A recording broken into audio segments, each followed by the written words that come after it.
Bonjour les premières, donc nous allons faire quelques exercices du chapitre 13, puisqu'on a fini les activités du chapitre 13. Le cours rédigé est dans votre livre, page 222-223, qui correspond à ce qu'on a fait lors des activités. On passe maintenant à l'application avec des exercices, notamment l'exercice 1 sur l'échantillonnage. On a un signal analogique ici, et on va voir à quoi correspond l'échantillonnage. Première question, quelle est la fréquence du signal analogique?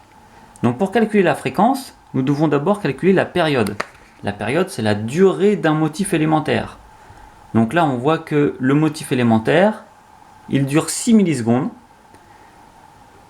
On a donc la période qui vaut 6 millisecondes. Pour calculer la fréquence, il suffit de faire 1 sur la période, 1 sur t, mais en mettant la période en secondes. Donc si je vous montre une rédaction possible, donc on écrit la période que l'on lit qui vaut 6 millisecondes. J'aurais dû marquer d'ailleurs au moins 6,0 parce que là j'ai qu'un seul chiffre significatif. Je le fais tout de suite.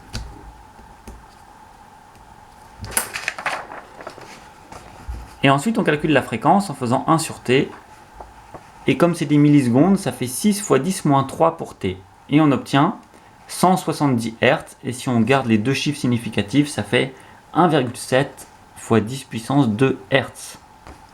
Voilà pour la fréquence du signal analogique.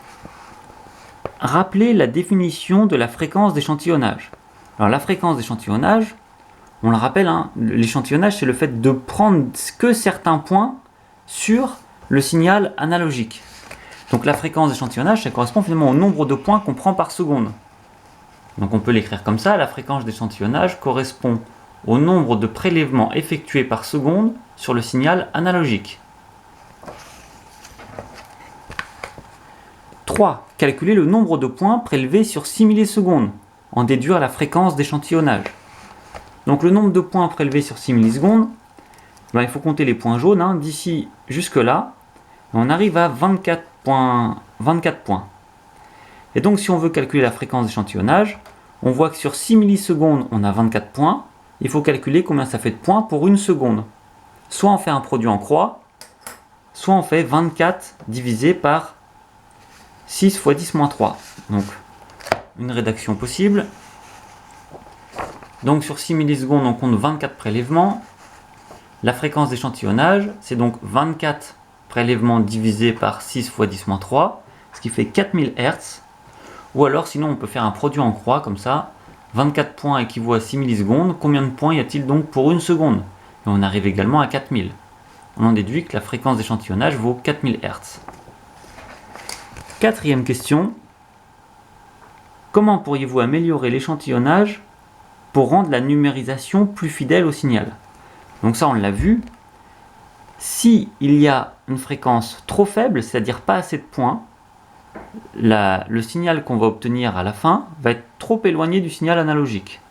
Donc si on veut que le signal soit le plus proche possible du signal analogique, il faut une fréquence d'échantillonnage la plus grande possible. Mais évidemment, ça veut dire que le fichier à la fin va prendre plus de place. Donc pour répondre à la question, c'est simplement, il faut que la fréquence soit plus grande. Pour améliorer l'échantillonnage, il faut augmenter la fréquence d'échantillonnage.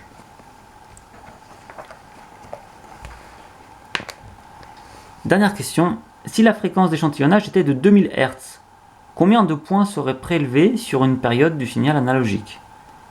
Donc tout à l'heure, on a trouvé 4000 Hz. Et on avait 24 points. 24 prélèvements, 4000 Hz. Donc si on a une fréquence d'échantillonnage de 2000 Hz, c'est-à-dire 2 fois plus petite, sur 6 millisecondes, on va avoir 2 fois moins de prélèvements, c'est-à-dire 12. Donc, la fréquence d'échantillonnage est 2 fois plus faible, donc il y aura 2 fois moins de points prélevés, soit 12 points. Voilà pour la correction de l'exercice 1.